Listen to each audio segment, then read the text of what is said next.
নেতাজি সুভাষচন্দ্র বসুর জন্মদিন উপলক্ষে সাব্রুম বজেন্দ্রনগরে আয়োজিত মেলার দ্বিতীয় দিনে উঠে এলো এক অনন্য উদ্যোগ। প্রাণী সম্পদ বিকাশ দপ্তর ও মেলা কমিটির যৌথ উদ্যোগে সাধারণ মানুষকে গাভী পালনে উদ্বুদ্ধ করতে একটি বিশেষ প্রতিযোগিতার আয়োজন করা হয়। মেলার এই নতুন ধারা এলাকাবাসীর মধ্যে ব্যাপক সাড়া ফেলে।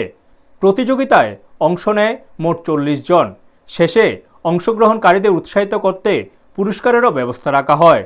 প্রাণী সম্পদ বিকাশ দপ্তরের ডক্টর ত্রিদীপ দেবনাথ ও মেলা কমিটির চেয়ারম্যান হারাধন দাস সাংবাদিকদের জানান, সাম্প্রতিক সময়ে বিভিন্ন স্থানে গোমাতার প্রতি নির্যাতনের ঘটনা উদ্বেগজনকভাবে বৃদ্ধি পেয়েছে।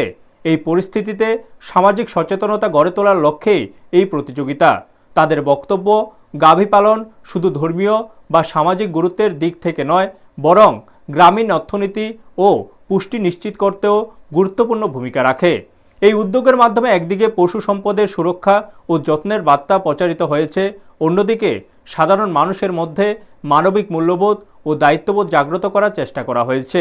মেলার এই কর্মসূচি সমাজে ইতিবাচক প্রভাব ফেলবে বলে আশা করা যাচ্ছে।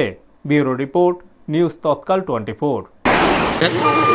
নেতাজি সুভাষচন্দ্র বসুর যে 23শে জানুয়ারির যে জন্মবার্ষিকী উপলক্ষে আমরা প্রতি বছর এই বটতলা মেলা প্রাঙ্গণে যে মেলা করা হয়, ওই মেলায় প্রতি বছরই আমরা প্রাণী সম্পদ বিকাশ দপ্তরের পক্ষ থেকে সাব ডিভিশনাল ভেটেরিনারি হসপিটাল থেকে একটা আমরা বকনা বাছুর, গাভী এবং দামড়ি এই 3 ক্যাটাগরির একটা মেলা প্রদর্শনী করি। নমস্কার।